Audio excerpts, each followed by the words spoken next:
झाबुआ में शुरू हुए नवकुंभ का आज हलमा कर समापन किया जा रहा है और इस पूरे कार्यक्रम में देवी अहिल्या विश्वविद्यालय के कुलगुरु भी यहाँ पर मौजूद है। उनसे हम बात करते हैं। सर, आप पूरे नवकुंभ में यहाँ पर हैं और अभी प्रतीकात्मक हलमा हो रहा है, किस तरह से देख रहे हैं इस पूरे आयोजन? हलमा नवकुंभ का ही एक जो अभी तीसरे दिन जो इस हलमा का प्रतीकात्मक आयोजन किया जा रहा है, हमारी खुद की प्रथा जो यहाँ के जनजाति जनवासियों की प्रथा है, उसी को हम उभार रहे हैं। हमारे कई छात्र भी हैं जो यहाँ पर आए हुए हैं और हम अतिथियों को भी देख रहे हैं। सबको एक विस्मय हो रहा है कि सामूहिक रूप से गांव की एक प्रथा हलमा के रूप में हम किस एक पर्यावरण को बचाने के लिए कितना अपना खुद का प्रयोग कर सकते हैं और पर्यावरण को बचाने का पूरा सहयोग कर सकते हैं। ये एक विलक्षण प्रथा हमने पाई है और देख रहे हैं, उसी को उभारने का प्रयास किया जा रहा है। सर, आप 3 दिन से यहाँ पर है, खासकर आपके स्टूडेंट भी हैं, कई लोग हैं, लेकिन ग्लोबल वार्मिंग जैसी समस्याएं, कई ऐसी समस्याएं जो आने वाले समय में काफ़ी घातक होगी मानव समाज के लिए, उसके निदान के लिए जिस तरह से जनजातीय समाज काम कर रहा है, उसको कैसे देख रहे हैं? जनजातीय समाज तो स्वयं के रूप में जी रहा है।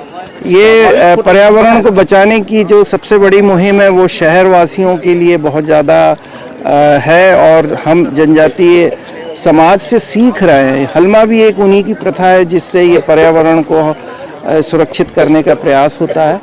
तो स्वाभाविक है ये हमको अपने जीवन में लाना है और सामूहिक कृत्य करने की जो भावना है और पर्यावरण को बचाने की जो भावना है, ये हमको सर्वोपरि करना है। सर, देखा जाता है कि अक्सर झाबुआ को एक अलग नज़रिए से देखा जाता है, लेकिन जिस तरह से ये आयोजन हो रहे हैं, आप खुद 3 दिन से यहाँ पर है, किस तरह से आप देखते हैं, आपका नज़रिया क्या? अवश्य झाबुआ के बारे में जो भी चीज़ें कही गई हैं, मुझे लगता है कि शायद उन लोगों ने कही है जो यहाँ पे विजिट नहीं किए, जो आए नहीं है। एक कहीं किसी लेख में यदि उल्लेखित हो गया है तो आप कहने लगें कि झाबुआ में विकास नहीं है या झाबुआ में क्राइम है, पर यहाँ ऐसा देख के मुझे कतई प्रतीत नहीं हुआ। 3 दिन में मैंने जितना अनुशासन और जितनी इनकी निर्लिप्तता देखी है और जितना इनका हमने एक समर्पण भाव देखा है, वो शायद ही हमने कहीं देखा होगा और ना ही कहीं मिलता है इस धरती पर।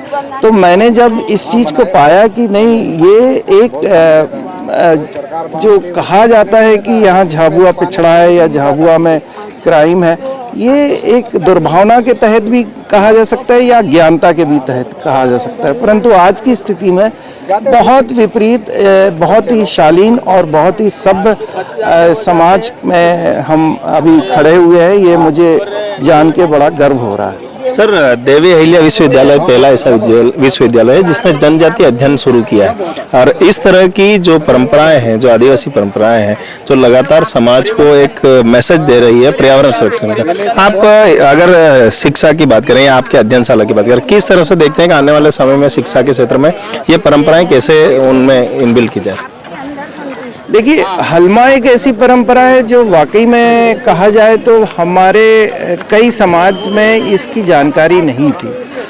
ज़्यादातर यही होता था कि फॉरेस्ट विभाग जंगल लगाता था और आम आदमी को इससे कोई मतलब नहीं होता था, परंतु पर्यावरण की जब हम बात करते हैं तो पर्यावरण से एक चक्र पैदा होता है जो आपकी जीवनदायिनी भी बनता है।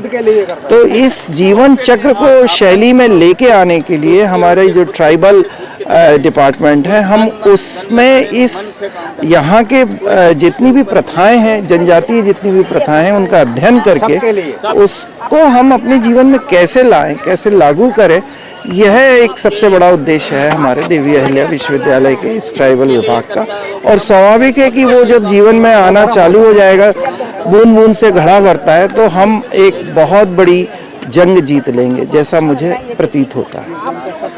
तो ये देवी अहिल्या विश्वविद्यालय के कुलगुरु थे जिनको आपने सुना इस पूरे हलमा कार्यक्रम को, और नवकुंभ को लेकर उन्होंने क्या कहा वह भी आपने सुना।